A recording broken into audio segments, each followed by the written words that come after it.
Hey everyone, and welcome back to the channel. Today we are going to discuss about an important topic of system design, that is scalability, that is scaling your server. So have you ever wondered that you have designed an app or a website and it becomes an instant hit among users? A lot of users are using your application. Now the server that you have chosen for for hosting that application has taken a hit, and it is not designed to handle so much of traffic. So what will you do now? Answer lies in scalability. So let's start it.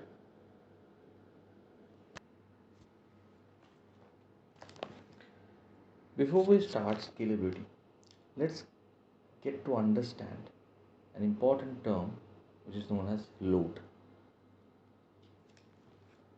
So I will give you an example using two images. Scalable basics. So let's get these two images. So as you can see on the left hand side there is a restaurant, and it got less number of customers. On the right hand side, the restaurant is full with customers. So for a restaurant, the number of customers is load. Higher the number of customers, higher the load is. So on the left hand side we can say the load is less, and on the right hand side there is a heavy load. So what is the load? Load is defined as the work a system has to handle. So on the left hand side, the restaurant has to handle less amount of customer, but on the right hand side they have to handle more number of customers. So the load is quite less in the left hand side and very high on the right hand side. Similarly, in computer system,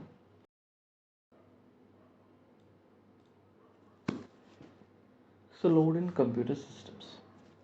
Let's understand this with example of two drawings.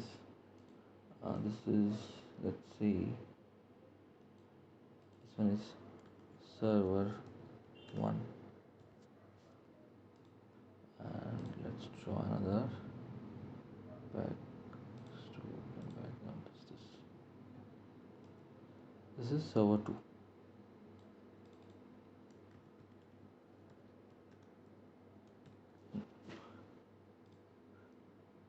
So let's say in an hour server 1 has got around 2 to 3 connection requests. So 3 clients just wanted to connect to server 1 to fetch its data, but in server 2, in one sorry so in server 2 there are around hundreds of connection requests. Okay. There are infinite number of connection requests to server 2 in 1 hour. So we can say server 1 has less load and server 2 has higher number of loads. So the application that is hosted in server 2 is very popular among the users and they want to use it. But as you can say, server 2 has its own limitations. It has maximum number of requests that it can answer to. So but your application is growing, you need your server to respond quickly as possible for all the users. So how can you do that?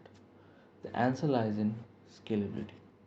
How you're going to scale your system defines how well you're going to respond to the clients.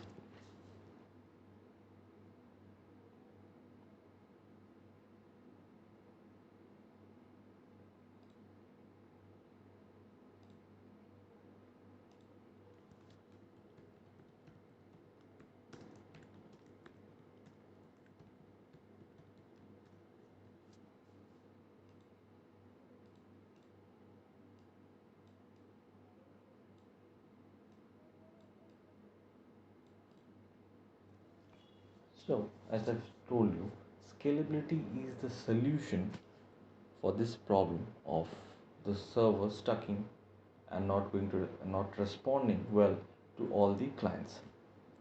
So, what is the scalability? Scalability is the ability of the system to handle increasing load by adding resources. So scalability means adding resources to handle increasing number of traffics. Now the question is how a server can do it. There are two ways.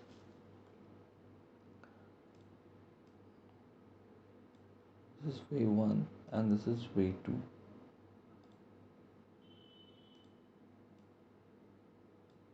So way one is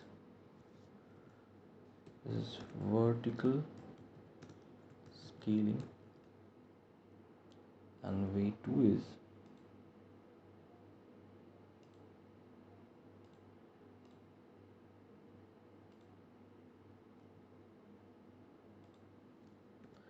horizontal scale. Okay, so there are two ways of scaling your server. One is vertical scaling and another is horizontal scaling. So let's get into details of each of them. Okay, so let's say you have a server.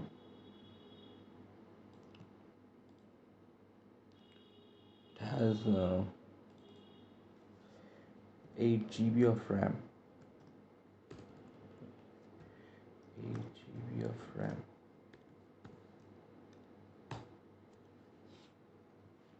What we can say, 1 TB, that is 1 TB SSD drive, and 2 core, 2 gigahertz processor. Now the server has reached its limitation. It is not able to handle a maximum number of traffic. So what we can do, we can upgrade it. For 8 GB we can add, let's say we can add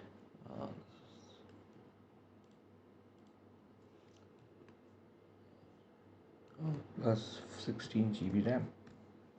We can add this RAM. We can increase the SSD to 2 TB, and processor we can have a new processor, maybe 16 core processor. So this is one way. We have a system, we increase uh, the resources within itself. But in horizontal scaling, which is also known as scaling up, vertical scaling is known as scaling out, horizontal scaling is known as scaling up. In horizontal scaling, what we do is we have a server 1. It has the same configuration. Sorry, let's duplicate it.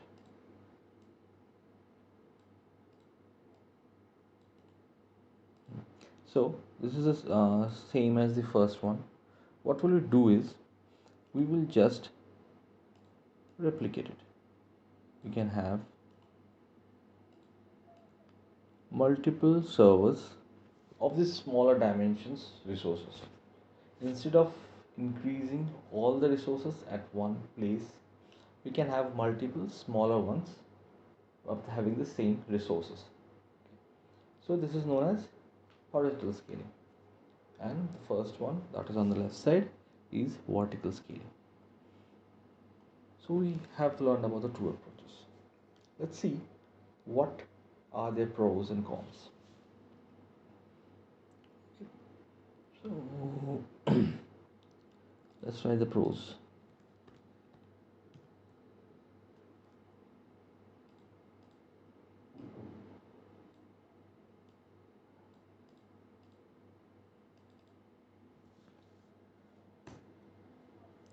The first one about vertical scaling is it is simple to implement. Okay, what we have to do is we have to increase the resources. We can increase RAM, because we have multiple slots in the motherboard, we can increase this. We can add new SSD drive at the same place, and every motherboard can support certain amount of CPU processor, so we can just upgrade it. So it's very easy to implement. The next one is, it is faster to set up. As you can see, we just have to get the resources, put it on the server, and it is up and running. So it is good for small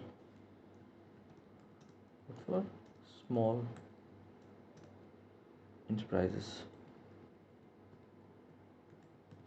So small companies, which we are just starting out, and they don't have enough resource, enough money to get a big server, so they can easily go for vertical scaling because the traffic is relatively low, so it can handle it. So we will look into few of the cons of it.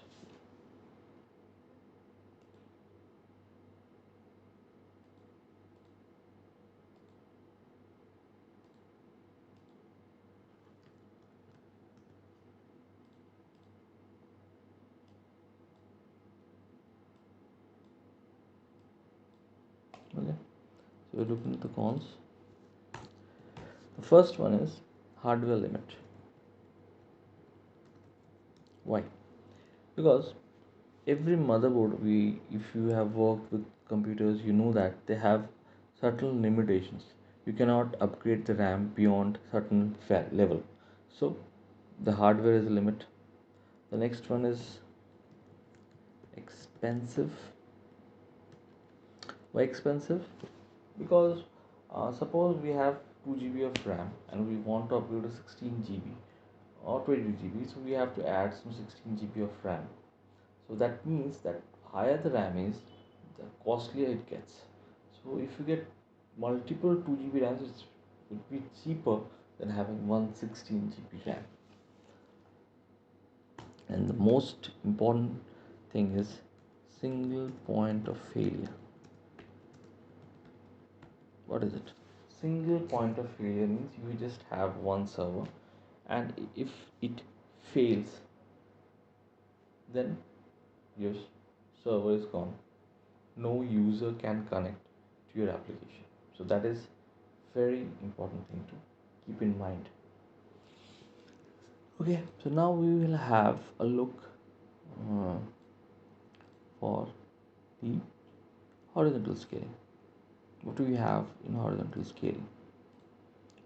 Look into the pros first.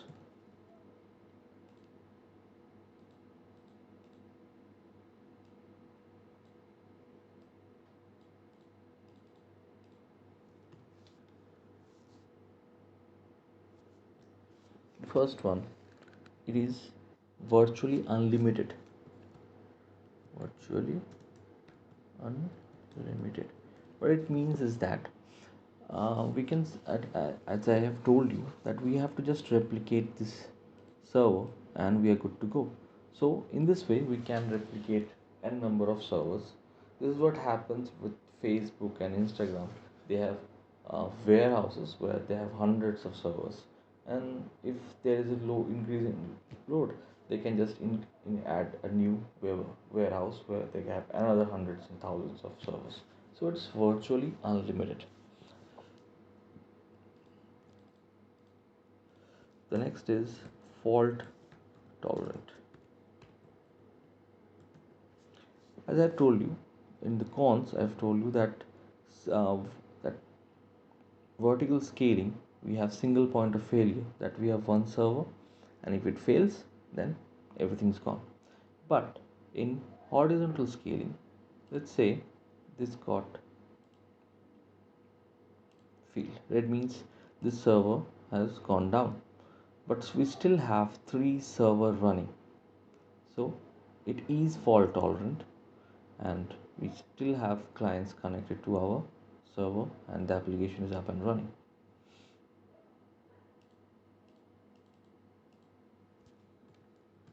Third point is, it is cost efficient. I've told you that to have 16 GB RAM, we can have four 2 GB RAMs, which will be cheaper than one big 16 GB RAM. So having multiple smaller resources server is cheaper than a very big server with um, high high level of resources. So it's always cost sufficient if you want, if you go to horizontal scaling or scaling out. Now we have to look for some cons.